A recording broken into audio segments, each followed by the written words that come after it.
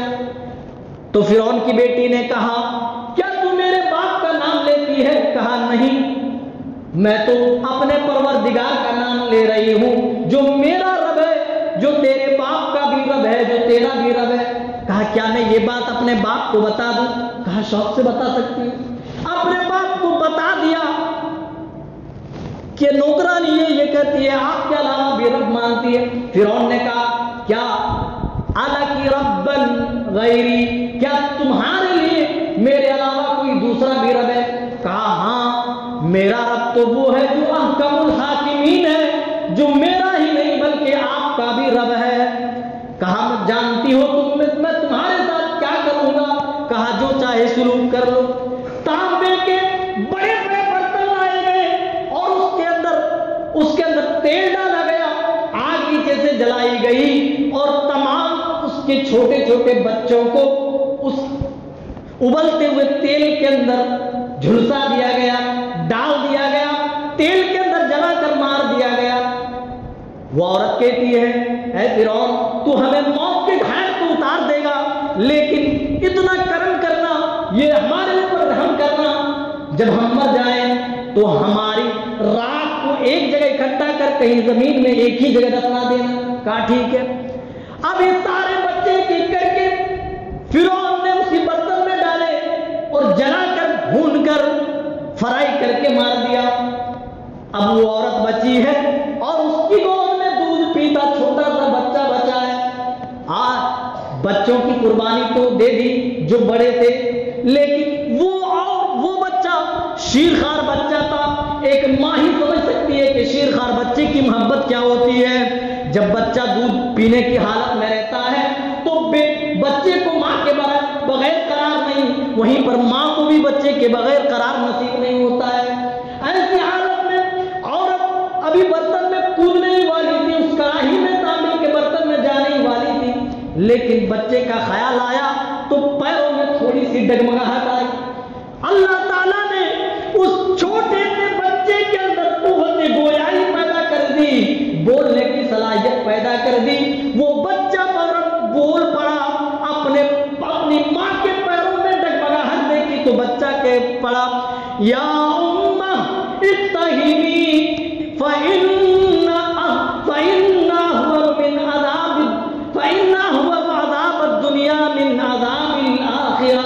اے میری امی پیروں میں لغزش نہ آنے پائے، نہ ہچکچاؤ، یقیناً دنیا کا عذاب آخرت کے عذاب سے کہیں زیادہ ہلکا ہے۔ پھر اللہ کا نام لے کر اسی میں کود پڑتی۔ کہا یہ ماجرا ہے، اسی لیے اس کو خوشبو آ رہی ہے۔ رسول اکرم صلی اللہ علیہ وسلم جب آگے بڑھے، بس دو تین باتیں، آگے بڑھے تو آپ نے جہنم دیکھی۔ جہنم کے اندر دیکھا رسول اکرم صلی اللہ علیہ وسلم کے کچھ لوگوں کے ناخن تانبے کے ہیں، وہ اپنے چہروں اور اپنے سینوں کو نوچ رہے ہیں۔ من ہاؤلا یا جبرائیل، کہتے ہیں جبرائیل یہ کون لوگ ہیں؟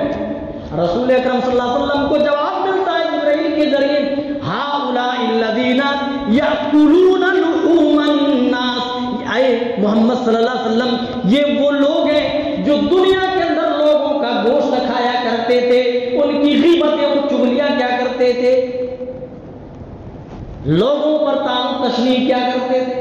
میرے بھائی یہ اچھی خصلت نہیں ہے، مومن کی نشانی نہیں، دوسری کیف جوئی کر۔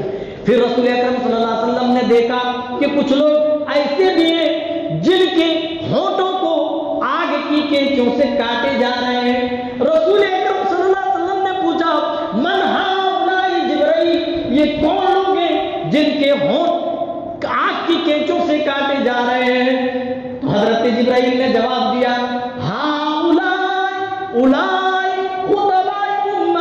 یہ آپ امت کے خطبہ ہیں، مقررین ہیں، دعات مبلغین ہیں، یأمرون الناس بالبر وینسون انفسهم، جو زندگی بھر لوگوں کو نیکی کا حکم دیتے رہے، وینسون نظر کرتے رہے، چھوڑے رکھے. وَهُمْ يَتْلُونَ الْكِتَابَ، جبکہ کتاب اللہ یہ برابر پڑھتے رہے.